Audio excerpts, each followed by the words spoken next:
Muchos de los descubrimientos más importantes de la historia se han descubierto simplemente por casualidad. La radiactividad, los rayos X, la penicilina, la Venus de Milo, la piedra Rosetta y muchos otros, o se estaba buscando otra cosa o simplemente se encontraron. Y todos estos descubrimientos han cambiado lo que sabíamos de nuestra historia o han cambiado la manera en la que vivimos. La novela de Dick de John Preston habla precisamente de esto. Habla de un descubrimiento arqueológico que cambió lo que se sabía de una parte de la historia de Gran Bretaña, o más bien, una parte de la historia de la que no se sabía gran cosa. The Dig es una novela, pero también tenéis una adaptación cinematográfica que al menos aquí en España se encuentra en Netflix. Y es que el descubrimiento del que habla The Dig fue llevado a cabo por dos personas que sentían verdadera pasión por la historia y la arqueología. Una de las protagonistas es Edith May Perry, una terrateniente hija de una familia de ricos industriales que se mudó junto a su marido a Sutton Hoo, unos terrenos que se encontraban al sudeste de Inglaterra. Edith había podido viajar por muchísimos países. En una ocasión, Edith viajó junto a su padre a Egipto y allí pudo ver las excavaciones de un monasterio cisterciense que despertó en ella la pasión por la arqueología. En la finca de Sutton Hoo, Edith se fijó en unos montículos de tierra que habían despertado el interés de la gente de por allí. Esos túmulos, en concreto 18 túmulos, habían despertado leyendas sobre fantasmas y apariciones. Edith, que quería descubrir qué había debajo de toda esa tierra, se puso en contacto con el museo local de Ipswich, pero el museo no se mostró muy interesado por el proyecto y simplemente se limitó a ponerla en contacto con un arqueólogo aficionado. Basil John Wade Brown, conocido simplemente por Basil Brown, hablaba de él más como un excavador que como un arqueólogo. Procedía de una familia de agricultores y ya de muy pequeño tuvo que dejar la escuela para poder ayudar en la granja familiar. Aún así, continuó asistiendo a clases nocturnas y se convirtió en autodidacta aprendiendo arqueología y astronomía. Basil dedicó parte de su vida a la granja junto a su mujer, Dorothy, pero Basil estaba más centrado en la arqueología y en la astronomía que en el negocio familiar. En 1918, Basil Brown fue invitado a formar parte de la Asociación Astronómica Británica, lo que le llevó a publicar algunos artículos sobre cartografía y astronomía. Continuó publicando artículos en revistas científicas a lo largo de los años, hasta que en 1934 su situación económica era tan precaria que ni siquiera pudo pagar la suscripción a algunas revistas en las que él mismo había publicado. Su situación económica le llevó incluso a dejar la granja y llevar a cabo simplemente pequeños trabajos en granjas de la zona. Pese a que la mayor parte del tiempo la dedicaba a pequeños trabajos temporales e incluso a hacer de policía voluntario en la zona, Basil nunca dejó su afición por la arqueología, y esa afición le llevó al final a conseguir un trabajo a tiempo parcial en el Museo de Ipswich. En este museo hizo importantes descubrimientos de construcciones medievales y asentamientos romanos, destacando la villa romana de Statonshire. Es a través de este trabajo donde conoció a Edith Perry y comenzó la excavación de los túmulos de Sutton Hoo. Estos 18 túmulos ya habían sido excavados parcialmente en 1860 y habían aparecido una serie de tornillos de hierro que en ese momento estaban totalmente descontextualizados. En junio de 1938, Basil Brown comenzó las excavaciones de Sutton Hoo. Los escasos descubrimientos y el encontrar evidencias de que dos de los túmulos habían sido excavados con anterioridad hicieron plantear la hipótesis de que estos habían sido previamente expoliados. Aún así, en algunos de los túmulos se fueron descubriendo diferentes tornillos de hierro, colocados en intervalos regulares, lo que hizo pensar a Brown que formaba parte de una estructura sólida y le recordaba realmente a un descubrimiento similar en el asentamiento de Snape, donde ya habían sido descubiertas algunas embarcaciones anglosajonas. Estos descubrimientos hicieron pensar a Brown que, al contrario de lo que pensaban Edith y algunos de los profesionales del museo, no se encontraban delante de un emplazamiento vikingo, sino que se encontraban delante de un hallazgo más antiguo. Conforme fueron excavando, la sucesión de tornillos de hierro acabó perfilando un objeto de dimensiones considerables y con una forma muy reconocible. Los materiales orgánicos, como la madera, habían quedado desintegrados, pero la tierra había conservado a la perfección una estructura de lo que claramente se distinguía como una embarcación. Con 27 metros de eslora y una anchura de más de 4 metros, el barco que se encontraba bajo sus pies resultaba un descubrimiento único que despertaba una gran curiosidad por la falta de cubierta, bancos y mástil, una incógnita que se resolvió gracias a los hallazgos que se hicieron más adelante. Conforme el hallazgo se hacía más grande, cada vez más gente acudía a Sutton Hoo para poder excavar. Y es que, como pasa muchas veces en la ficción, el proceso de excavación que se puede leer en la novela o que se puede ver en la película no es 100% fiel a lo que fue en realidad. Un equipo encabezado por Charles Phillips, un miembro de prestigio del Museo Británico, fue llamado para trabajar como arqueólogo experto en el descubrimiento. Dentro de la estructura vacía de la embarcación funeraria funeraria se encontró un sarcófago y una colección de objetos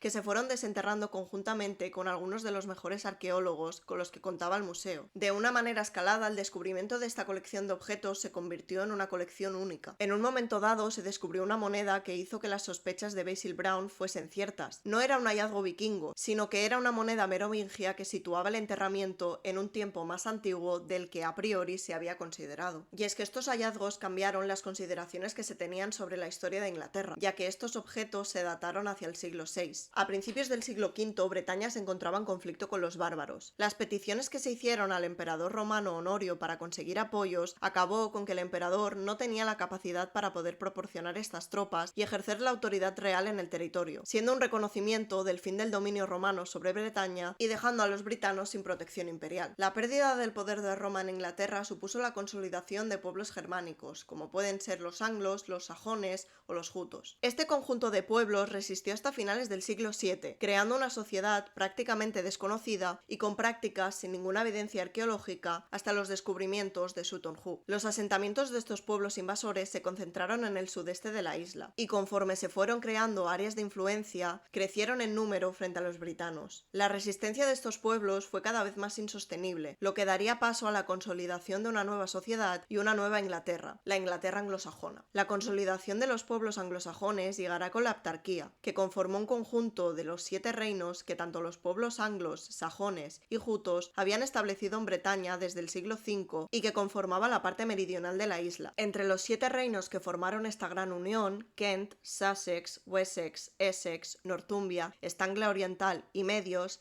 la Estanglia Oriental fue donde se encontraron los hallazgos de Sutton Hoo. Pero, ¿quién fue el protagonista de los entierros de Sutton Hoo? Las fechas y la magnitud del entierro, no solo por sus dimensiones, sino también por las riquezas con las que fue enterrado el cuerpo, dan como principal teoría que quien fue enterrado en este monumento funerario fue Redbaldo de Estanglia, rey de la Estanglia Oriental. En el ajuar funerario se encontró sepultada una espada, un ejemplo de la artesanía anglosajona, y un casco que, debido a la ornamentación, resultaba muy similar a los encontrados durante los siglos VI y VIII durante la denominada Era de Vendel, en Suecia, lo que mostraba las conexiones con otras culturas europeas. El casco se puede considerar como parte de la simbología real. Quien lo llevaba era portador del poder real, un hecho que encajaría con la historia de Redbaldo. Esta doble simbología, la real y la funcional como una armadura para la guerra, abrió la veda de nuevas consideraciones de la funcionalidad de este objeto. Y es que aunque había muchas preguntas, una de las cuestiones que sí que pudo contestar Sutton Hoo fue el de la cuestión religiosa. La práctica de incluir en los entierros un ajuar funerario comenzó su declive entre los siglos VI y VIII. Es por eso que el hecho de encontrar un ajuar funerario sorprendió a los arqueólogos y excavadores que trabajaron en Sutton Hoo, ya que la extinción de la práctica funeraria con ajuares comienza a desaparecer conforme la conversión al cristianismo cada vez se hace más presente. De hecho, Redbaldo se convirtió al cristianismo, lo que no habría sido bien visto por la población mayoritariamente pagana. Redbaldo recibió el sacramento cristiano y fue en estos años cuando se llevó a cabo el entierro de Sutton Hoo. La evolución de las prácticas funerarias se desarrolló durante una época de muchos cambios en Inglaterra. La presencia de los pueblos anglosajones y su posterior cristianización dio paso a nuevas prácticas religiosas frente a la muerte. Las tumbas pasaron a emplazarse dentro de las iglesias y contaron con ajuares funerarios mucho más discretos. Es por eso que algunos arqueólogos e historiadores consideran el entierro de Sutton Hoo como parte de una transición. En esta transición todavía se enterraba a la persona junto a un ajuar y junto a sus familiares. Esto daría respuesta al resto de túmulos que se encontraron y a encontrar como un segundo enterramiento con una embarcación más pequeña. Una cosa muy importante que sí que se ve en la novela y en la película es que todo este proceso está empañado por la Segunda Guerra Mundial. La entrada de Gran Bretaña en la Segunda Guerra Mundial en 1939 supuso un reto para los arqueólogos y excavadores para poder proteger el yacimiento y las reliquias que se encontraron. El Museo Británico tuvo que trabajar muchísimo para proteger las colecciones del museo. Era muy fácil que pudiesen ser destruidos por ataques aéreos y de hecho gran parte de esta colección se escondió en el metro de Londres, que también sirvió como búnker para la población. Para intentar mantener intacta la estructura de la embarcación que se encontró, los túmulos se volvieron a cubrir de tierra y de hecho toda esta zona fue utilizada como zona de entrenamiento militar. Y es que una de las cosas que más se temieron durante la Segunda Guerra Mundial en este aspecto concreto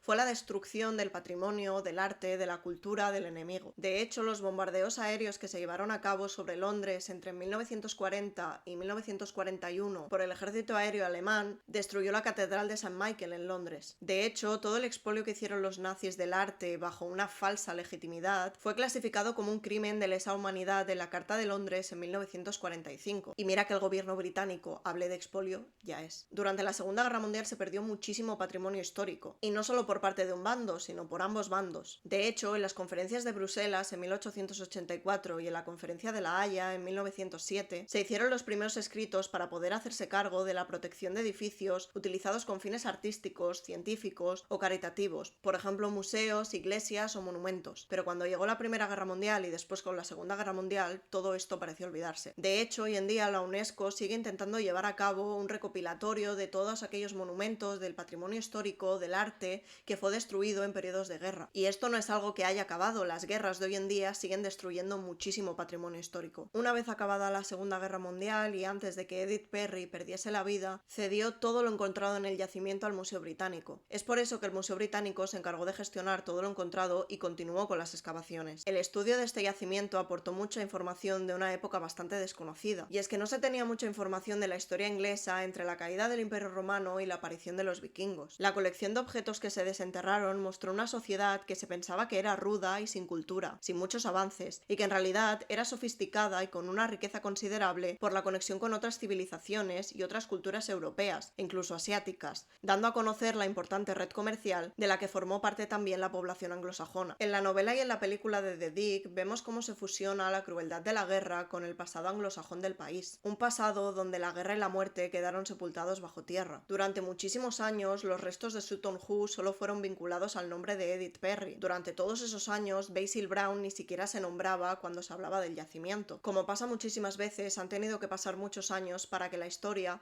ponga en su lugar a Basil Brown, para que se le dé el reconocimiento que se merece y para que se le dé su lugar dentro de la historia y la arqueología. En fin, hasta aquí el vídeo de hoy. Ya sabéis que si os ha gustado podéis suscribiros, podéis dejar un me gusta, podéis dejar un comentario. Yo soy Eire y si quieres nos vemos en el próximo vídeo. ¡Chao!